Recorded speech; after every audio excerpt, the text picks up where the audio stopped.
साध संगत जी, प्रेम से कहना धन निरंकार जी। स्वागत है आप सभी का आपके ही चैनल पर। हाजिर हूँ मैं आप सभी के लिए एक नई साखी लेकर। तो चलिए आज की साखी सुनते हैं। साध संगत जी, मालती जी ने हर रोज की तरह आज सुबह से ही अपने पति रामनाथ जी को फिर से बोलना शुरू कर दिया कि हर समय ये कंठी माला लेकर बैठे रहते हो, कुछ पैसे का इंतजाम करो, लड़की की शादी भी करनी है। तभी रामनाथ जी ने अपनी पत्नी से कहा, अरे भाग्यवान, ईश्वर पर विश्वास रखो, समय पर सब हो जाएगा।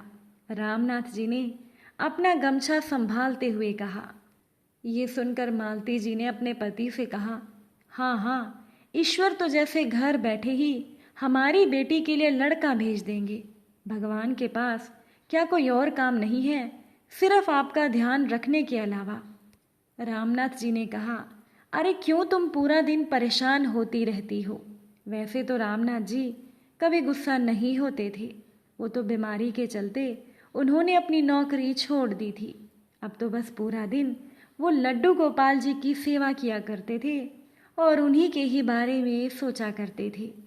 मालती जी बोली कि हमारी जयपुर वाली मौसी जी बता रही थी कि उनके रिश्तेदारी में एक लड़का है, पर देखने तो तब जाओगे जब तुम्हारी जेब में 10 या 11 हज़ार रुपये होंगे। अरे तुम तो जो 1,000 2,000 रुपये बचाते हो उन्हें भी अपने दोस्तों को उधार दे देते हो।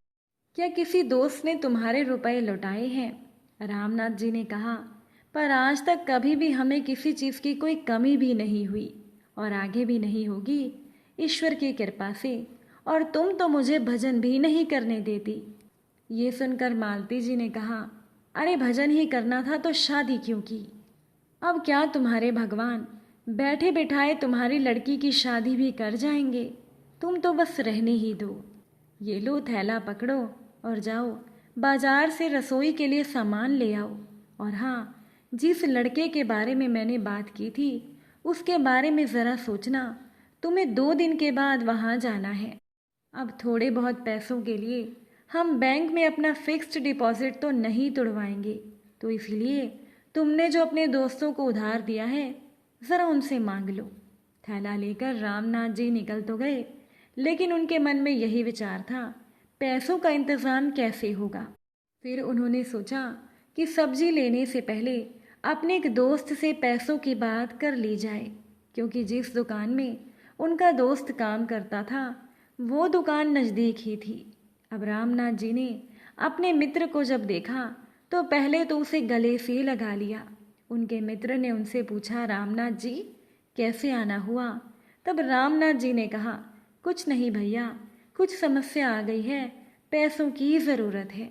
अब अपने ही पैसे रामनाथ जी अपने दोस्त से ऐसे मांग रहे थे जैसे कि वो उधार मांग रहे हो।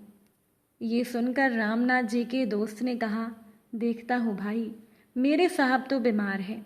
4 दिन पहले ही उन्हें दिल का दौरा पड़ा था। अभी 10 दिन पहले ही वो विदेश से आए हैं। वैसे तो इनके पास 6 शोरूम हैं। 1-2 दिन में आएंगे तो मांग कर पैसे तुम्हें दे दूंगा। और बताओ, तुम्हारी बेटी प्रीति तो ठीक है ना? ये सुनकर रामनाथ जी ने कहा, सब ठीक है। मेरी बेटी सुबह 5 बजे जाती है और पूरे 8,000 रुपये महीने के कमाती है। रामनाथ जी ने बड़े ही गर्व से कहा। तभी उनके मित्र ने कहा, अरे हमारी बेटी तो सर्वगुण संपन्न है। अब अपने दोस्त के कैबिन से बाहर निकलते ही रामनाथ जी की नज़र एक जगह पर आकर ठहर गई, जहाँ पर एक बहुत ही सुंदर सी लड्डू गोपाल जी की मूर्ति रखी थी। रामनाथ जी लड्डू गोपाल को बिना पलक झपके देख रहे थे। वो मूर्ति ऐसे लग रही थी जैसे अभी बात करने लगेगी। तभी रामनाथ जी के दोस्त ने उनका ध्यान भंग करते हुए कहा, अरे ये मूर्ति हमारे बड़े साहब ने ऑर्डर देकर बनवाई है, बाहर से बनकर आई है। ऐसी 2 मूर्तियां उन्होंने बनवाई हैं। रास्ते भर उस मूर्ति की छवि रामनाथ जी की नज़रों से ओझल नहीं हो पा रही थी। वो सोचने लगे, काश वो मूर्ति मेरे पास होती। वो उस मूर्ति को भूल ही नहीं पा रहे थे। फिर वो सोचने लगे, अगर मेरे पास वो मूर्ति होती तो मैं लड्डू गोपाल जी की कैसे कैसे सेवा करता। उनका घर कब आ गया उन्हें पता ही नहीं चला। रामनाथ जी के घर के बाहर बहुत ही भीड़ लगी थी और उनके घर के बाहर एक बहुत बड़ी गाड़ी खड़ी थी। गाड़ी को देखकर रामनाथ जी ने सोचा, ये गाड़ी किसकी है? ये तो बहुत महंगी लग रही है। अपने घर के दरवाजे से वो अंदर आने ही वाले थे कि उनके हाथ से थैला छीनकर मालती जी ने मुस्कुराकर अपने पति का स्वागत किया और कहा, देखो तो कौन आया है। अंदर सूट बूट में एक व्यक्ति बैठा था। रामनाथ जी को देखते ही वो व्यक्ति हाथ जोड़कर खड़ा हो गया। रामनाथ जी ने कहा, बैठिए, पर क्षमा कीजिए, मैंने आपको पहचाना नहीं। उस व्यक्ति ने रामनाथ जी से कहा, अरे आप कैसे पहचानेंगे, हम पहली बार मिल रहे हैं। उस व्यक्ति ने बड़ी ही शालीनता के साथ जवाब दिया। रामनाथ जी ने कहा, जी कहिए, मैं आपकी क्या सेवा कर सकता हूँ? उस व्यक्ति ने कहा, दरअसल मैं आपसे कुछ मांगने आया हूँ। अब रामनाथ जी सोच में पड़ गए कि न जाने ये व्यक्ति क्या मांग ले और इतने अमीर व्यक्ति को मुझसे क्या चाहिए होगा।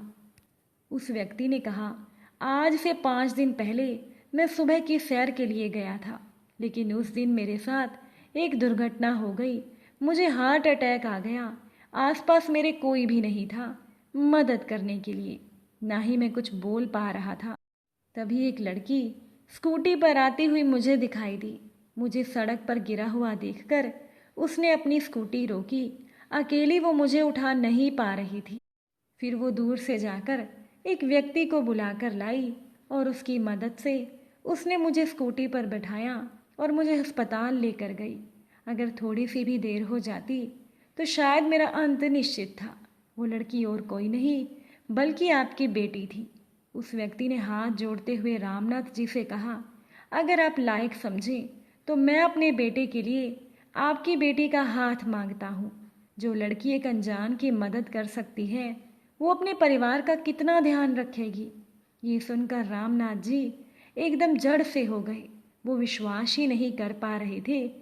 वो मन ही मन सोचने लगे, हे ईश्वर, क्या ये सब सच में हो रहा है कि मुझे किसी के दरवाजे पर जाना ही नहीं पड़ा। रामनाथ जी स्थिति से बाहर भी नहीं निकले थे कि तभी उस व्यक्ति ने अपने पास में रखे हुए बैग में से एक बॉक्स निकाला, रामनाथ जी को देते हुए कहा कि ये शगुन का छोटा सा उपहार है, इसे मना मत कीजिएगा।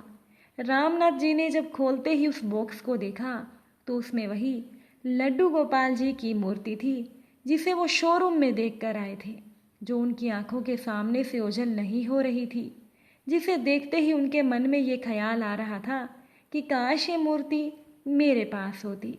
आज ईश्वर ने ये प्रमाणित कर दिया था कि मेरे भक्त को जितना मेरा ख्याल है उससे कहीं ज़्यादा ख्याल मुझे मेरे भक्त का है।